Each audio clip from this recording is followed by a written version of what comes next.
এই এই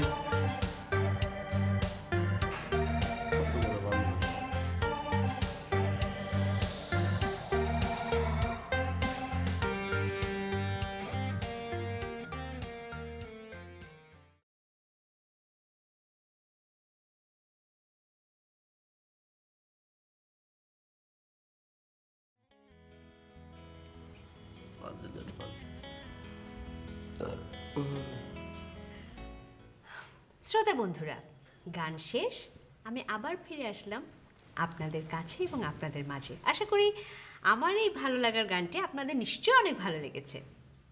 এবার আপনারা যে অসংখ্য অসংখ্য অসংখ্য আপনাদের ভালো লাগার কথা, আপনাদের অনুভূতির কথাগুলো আমাকে জানাচ্ছেন, সেই কথাগুলোর মাঝ থেকে একটি কথা, একটি SMS আপনাদেরকে জানাতে চাই।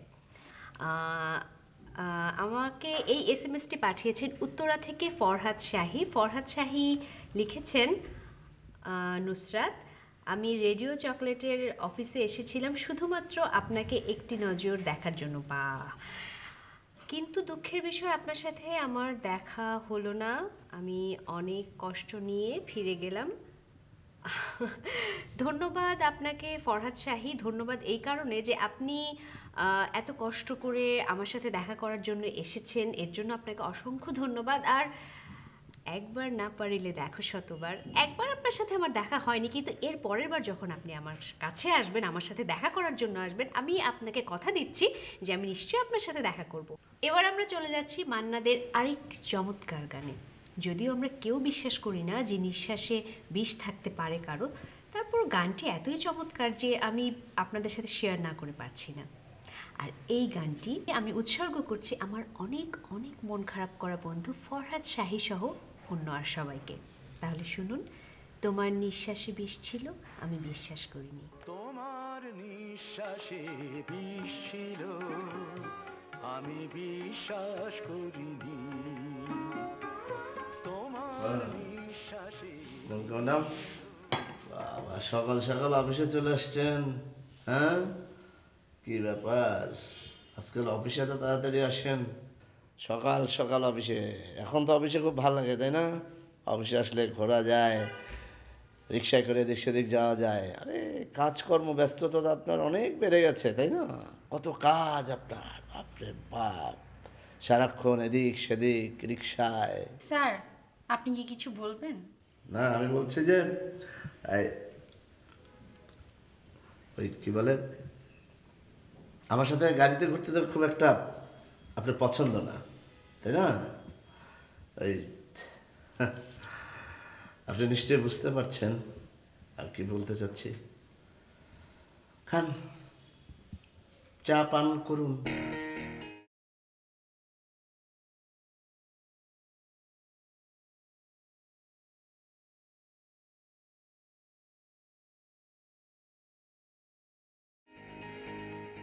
বন্ধুরা, গানটি আপনাদের কেমন লেগেছে সেটি আপনাদের কাছে আমি একটুও জানতে চাইবো না, তার কারণ আমি জানি আপনাদের গানটি কেমন লেগেছে। এবার যে SMS-টি আমি আপনাদেরকে পড়ে শোনাবো সেটি পাঠিয়েছেন ধানমন্ডি থেকে দুপুর আশরাফ।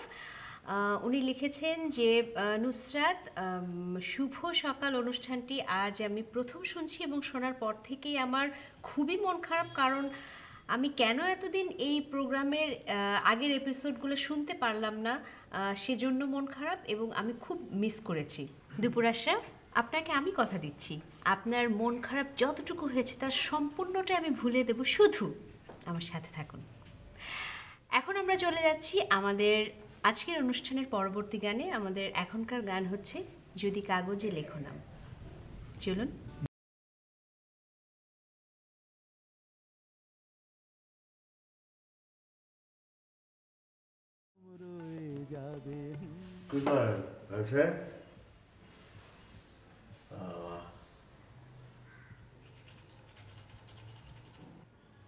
অফিসের কাজকর্ম কি কিছু আছে নাকি? হ্যাঁ, সারাদিন তো দেখি যে এইটা নিয়ে বসে থাকেন।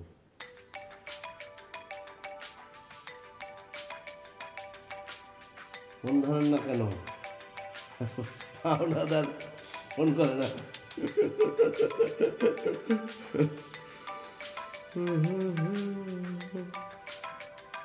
কি বানরের ছবি দেখেন কেন?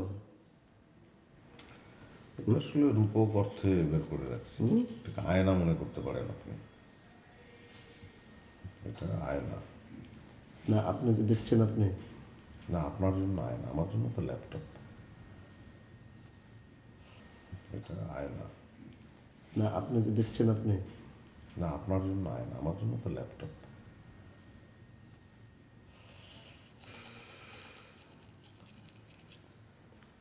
টাকা পয়সা দিতে পারেন না, আবার বড় বড় কথা। অবশ্যই সময় মতোই পাবেন। দেখেন না, স্বাধীন, জঙ্গলে চলে যান। জঙ্গল জানো, কয়লা ধুলে ময়লা যায় না। চিড়িয়াখানাটা রেলওয়ে স্টেশনের মধ্যে ঢুকলো কীভাবে?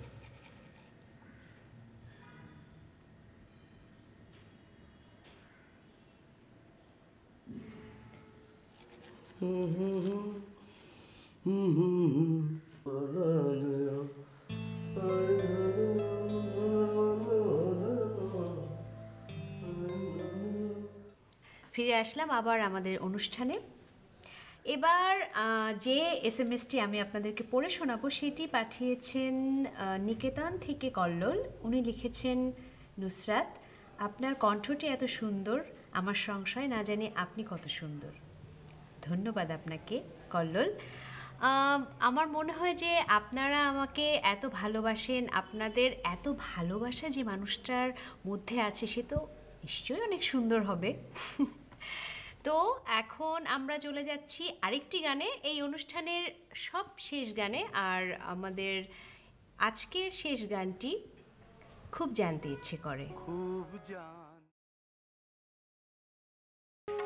কাচ্চি, জানতে ইচ্ছে করে। জি স্যার। কাচ্চি, আসগরের ব্যাপার কি?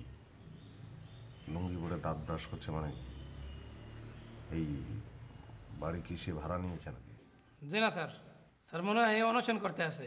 ওই যে না খায় তাই না, না খায়া আপনাদের টাকা পয়সা পাইবে না, এর লিগে টাকা পয়সা না লইয়া যাইবে না, অনশন করে।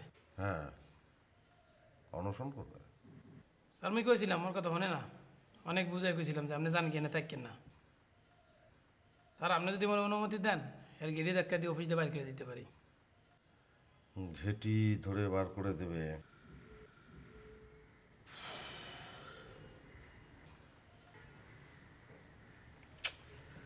কাচ্চি, তুমি কি জামাল কোটা চেনো? আচার চিনি, গ্রামেও পাওয়া যায় গেলি। বুঝতে পেরেছো আমি কি বলতে চাচ্ছি? বুঝি স্যার। আজগর তো এখানেই খাওয়া দাওয়া করবে। জি স্যার, যে কোনো মুহূর্তে খাওয়া দিতে পারুন। আমি বলবো তোমাকে, যাও। জি স্যার, খালি অনুমতি দিলে হইবে।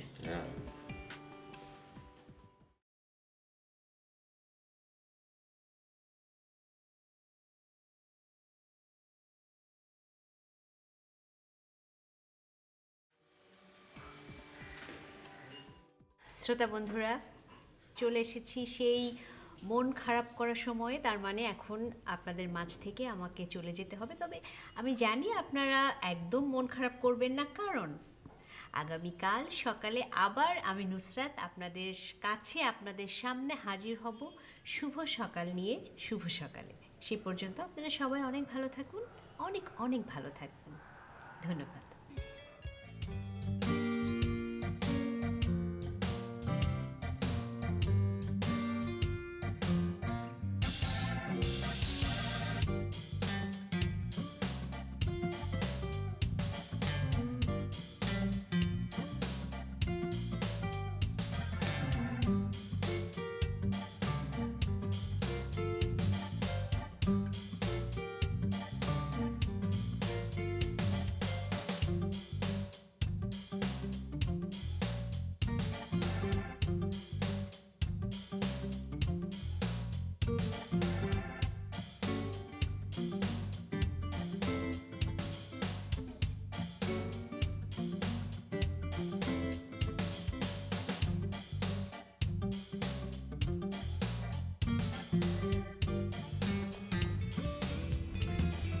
মানে আমি কিছু বুঝলাম না।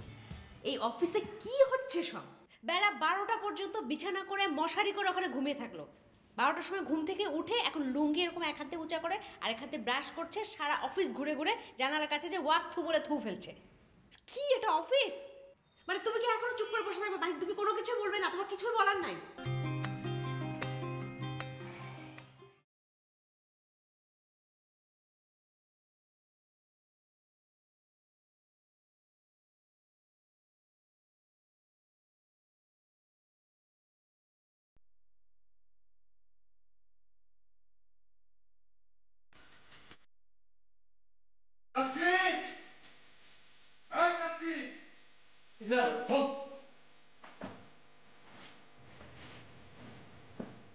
সব বাইরে ফেলে দেবো।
ভাই তুমি তুমি এটা কি করলে?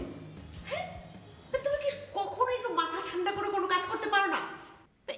এত বড় একটা ঘটনা ঘটানোর আগে তুমি একটাবার চিন্তা করে না যে এই লোকটা কি করতে পারে? মাত্র আমরা টাকাগুলো গুছিয়ে এনেছিলাম, হয়তো কয়েকটা দিনের মধ্যে দিয়েই ফেলতাম। তার মধ্যে তুমি যেটা করলে, ওই লোকটা কি চুপ করে থাকবে? আমি যেটা করেছি ঠিক করেছি। ও কিছু করবে না। সে কিছু করবে না? তোমাকে কে বললো যে সে কিছু করবে না? আরে ওর কিছু করার ক্ষমতা নেই। এত বড় একটা অঘটন ঘটানোর পরও তুমি বলছো সে কোনো কিছু করবে না? এটা অনেক বড় ঘটনা ঘটেনি ওর জীবনে, এর চেয়ে আরো অনেক বেশি বড় ঘটনা আছে। বহুবার সে অপমানিত হয়েছে, এটা আমার ধারণা। তোমার সাথে মানে কথা বলাটাই একদম খামাখা।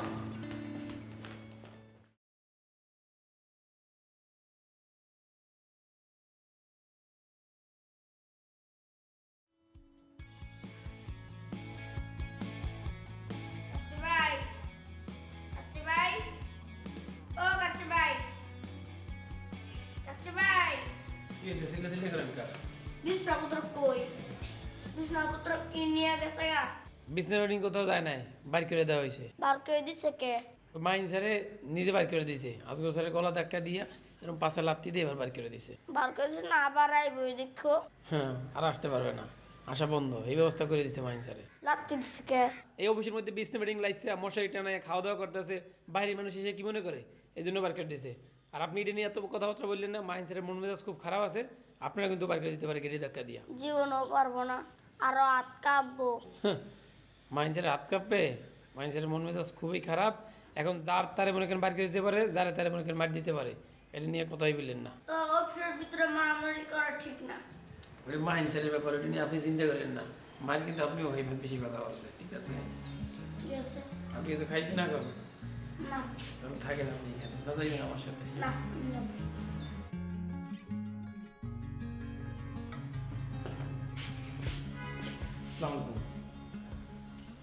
বিষয়টা আসলে একটা যুগান্তকারী ব্যাপার হয়ে গেছে। এই ঘাড় ধাক্কাটা যদি একটু আগে হইতো, আজগরের মতো মানুষরা এরকম প্রবলেম ক্রিয়েট করতে পারতো না। আপনি জানেন না স্যার, আমার লাইফটা পর্যন্ত একেবারে শেষ করে দিছে। আমার পেছনে গুন্ডা লাগাই দিছিল, তার নাম হচ্ছে আঙ্গু মাস্তান। যেখানে পারছে, যেরকম করে পারছে, সব জায়গায় একেবারে একটা প্রবলেম একটা খাড়া করে ফেলছে। হ্যাঁ সানা, আমি যুগান্তকারী উদাহরণ বারবার সৃষ্টি করবো ভাবছি। অফিসে এরকম ফাউল কিন্তু আরো আছে। জি স্যার। সব কটাকে আমি ঘাট ধাক্কা দিয়ে বেরবো, লাথি মেরে বের করে দেবো। শুড নো ইট। আমার ধারণা তুমি জানো। হ্যাঁ, ফাউলগুলোকে জানো কিন্তু তুমি। আমার লাথি দেবো কিন্তু, একদম লাথি দেবো। যাও। স্যার